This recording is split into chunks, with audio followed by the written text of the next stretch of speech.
Hey friends, it's Nitya with Karma Chameleon, and I wanted to talk with you today about more Feng Shui stories. Thought of a new one, actually several on this topic. So if you are interested in Bazi Chinese astrology and Feng Shui, please subscribe, like, and follow these videos. So,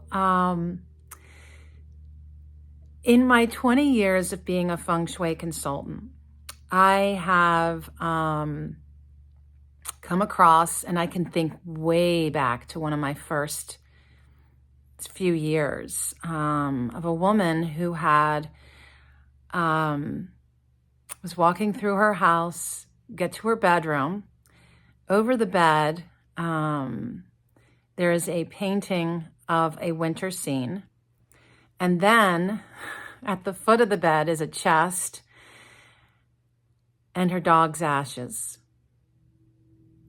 Between the winter scene above the bed and the ashes, the energy in this bedroom was so yin that it was like a grave. And my first thought was, there is no romance or loving happening in this bed. So I'm going to add one more piece to this story I'm going to continue with more ash stories, but the other was that as we were walking through the house, she kept saying over and over, to the point where I was really paying attention, I just want my life back. I just want my life back.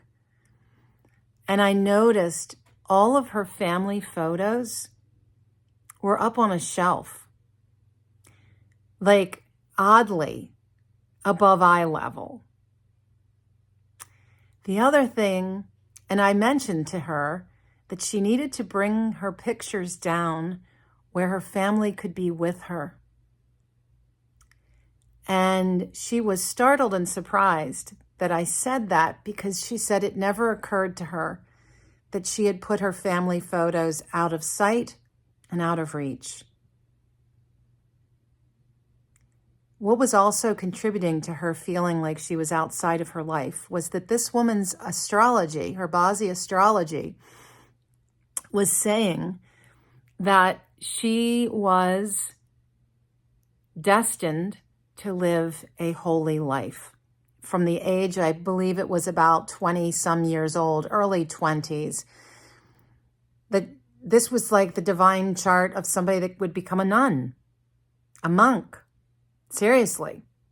But interestingly enough, instead of marrying the father, God, she married a man like 25 years, 30 years older than she was, which at that time I think it was the late 50s that she got married. That was very controversial. She married a father figure. She did not marry the Father, God. And that, my friends, is how you can make a choice that takes you off of your life path and in a totally different direction. And this was exactly contributing to why this woman felt like her life was not her own. Is there a way back? Possibly not. But this is how the choices that we make can divine us to wind up living a life that was not the one we were meant to be living. Now that is something. Another client had me come, and she was dealing with a lot of health issues, a lot of autoimmune disorder, weak immune system, chronic illness, very sick. Go into her house.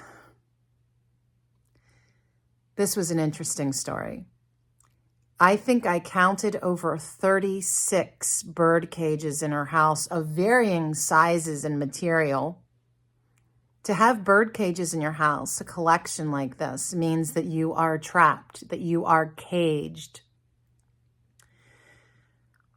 I convinced her to let go of all but 6. And we picked out, she picked out the 6, and then she pulled up her minivan. We loaded the rest in, and she took them to the Goodwill, and I'm just hoping she didn't drive back the next day to pick them all back up. It's never a good thing to have too much of anything.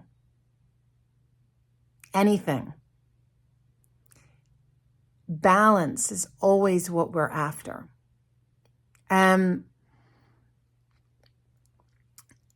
As I walked through her house, besides the insane amount of bird cages,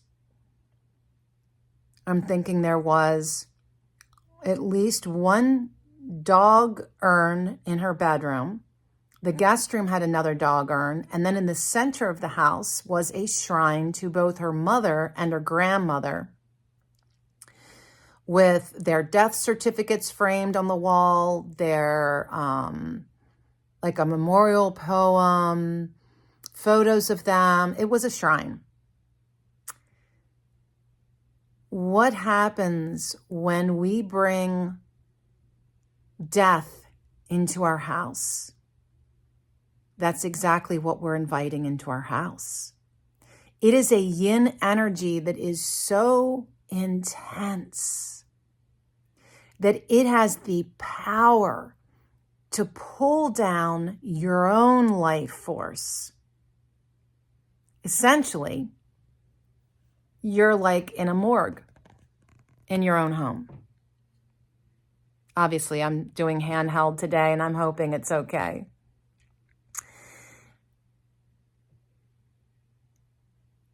What we do with our loved ones is of great importance.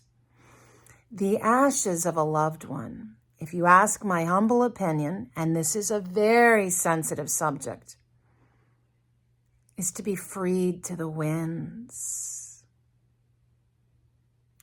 If it has to be buried, find the northeast corner, that's the ghost corner, and bury your loved one there, and maybe do some kind of beautiful memorial. Like if it's a pet, you could have one of those flagstones that has a paw print and their birthday on it. Maybe like for my dog Oliver that died 2 weeks after my father died in January 2021. We buried Oliver out on my boyfriend's property in the northeast corner, the furthest away from the house. And then I planted a rosemary bush on top. And that rosemary bush is a very happy bush. And it gives me joy that Ollie's energy is in a rosemary bush. So the northeast is where we plant our loved ones if we are going to have them on our property or near our home. Never, ever in your house. And it's perfectly fine to have photos and a shrine to family in the east part of your house, and to honor them in that way, but not to bring the death of them into the home, but rather to celebrate the life of them through your favorite photographs. It is a very sensitive subject for me. I have lost my dad, my mom, and my dad in the past 3 years. I live with grief. So, yeah. Know that I am very sensitive to this topic. And when I was considering dating somebody and I went to their house for the first time for dinner and was seeing their house, in the center of the house, he had his mother's ashes. And he was not interested in hearing about Feng Shui. And this was obviously not a match for me at all. But I thought about it as I left that night, that he could make another choice. And if I had ashes of my mother's, I would make a massive garden to honor my mother. Yeah.